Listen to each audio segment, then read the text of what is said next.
Hello everyone, this is Paul and welcome to This Week in Fantasy News. This is a new section for my YouTube channel. Every Wednesday I'm going to be doing fantasy news, and today is episode number 1. The big releases this week in fantasy was Brian McClellan's the third Pattern Mage book. It's called The Autumn Republic. It came out on Tuesday, February 10th. Book number 3, Flintlock Magic. Check that out. A lot of people love it.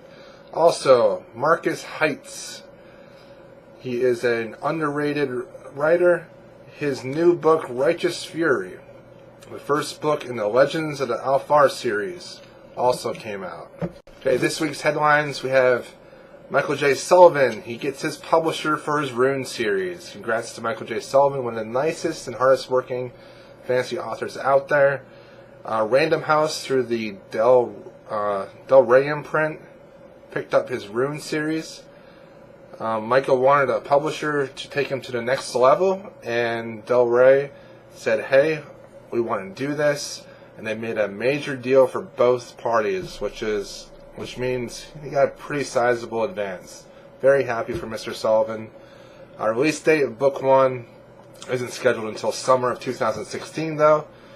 But he has already written the entire series, because that's how Mr. Sullivan works. But the first book doesn't come out until next summer, so I'm really looking forward to that. Also, Jim Butcher's newest series, the Steampunk book, gets a release date. The Cinder Spires, The Aeronaut's Windlass, comes out September 29th, 2015. It'll be on hardback, and once again, this is the steampunk novel, and the first new series for Jim Butcher in quite a while.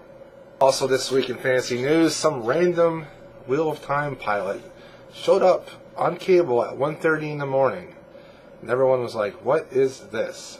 Come to find out that it is a way for Universal to keep the rights of the series, because they were going to create a movie/TV show. So their rights for it were coming up in a couple days, so they released this awful pilot, and people are pretty upset. You know, Brandon Snatch Group, the successor and heir in interest to the Jordan IP, are pretty upset, and his wife, Harriet McDougal Rigney, is also pretty upset about it.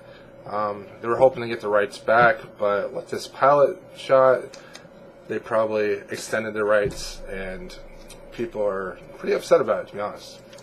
Also, the American Library Association did their annual top reading list from last year, and so these are the books that they said, hey, these are great books, they should be read. The winner for fantasy was actually The Goblin Emperor by Catherine Addison, and that's awesome. What was nice about this when I went to the website, which I'll link below, is that they had books like the winners. So books that are like The Goblin Emperor, if you guys are interested, are The Spirit Ring by Lewis Master and Bujold, Cold Magic by Kate Elliott, and The Runes of Ambria by Melanie Runn. So if you liked The Goblin Emperor, I always say Empire when I mean Emperor. So if you like Goblin Emperor, you might like those books. Other books that were up for consideration were Half a King by Joe Abercrombie, Hot Lead, Cold Iron by Ari Marmel, The Paper Magician by Charlie N. Holmberg, and The Queen of the Tierling by Erica Johansson. Also, the women's fiction winner was Joe Walton for My Real Children. And then the LLA winner for sci-fi was The Martian by Andy Weir. And the short list for that, the ones that came in after The Martian, were Annihilation by Jeff Vandermeer, Fortune's Pawn by Rachel Bach, Lock-In by John Scalzi, Shovel Ready by Adam Sternberg. So, check some of those books out if you've never heard of some of them. I personally have not heard of a few of these, so I might check them out, see what they're all about. Also, Jason Denzel, the founder of the Wheel of Time website Dragonmount. It's a really popular Wheel of Time website since when the books first came out. He's being published by Tor Books. Congrats to Mr. Jason Denzel. The Mystic Trilogy starts with the book Mystic, and it's about a female that goes to be an apprentice as a mystic, even though it's against the law to be a mystic. She has to lie about who she is and her social standing, and must undergo trials to prove herself. It'll be published this fall. So congrats to Mr. Jason Denzel on his trilogy deal with Tor Books. And the last thing I'd like to talk about is Hodder and Thornton have just released a new trailer for Daniel Plansky's Those Above, which will be released February 26th. It's one of my most anticipated books of this year, Those Above by Daniel Plansky.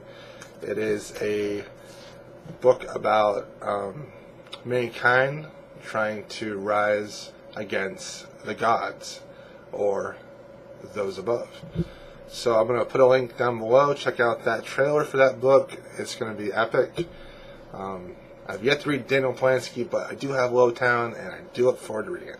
And don't forget, next week we have Michael Moorcock. He is releasing a omnibus with the first two Hawkmoon books in it.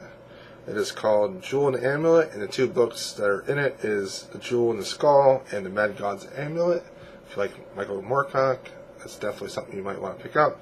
Also, February 19th, Joe Abercrombie's Half the World comes out. Second book in the Shattered Sea trilogy. So, don't forget, that comes out February 19th.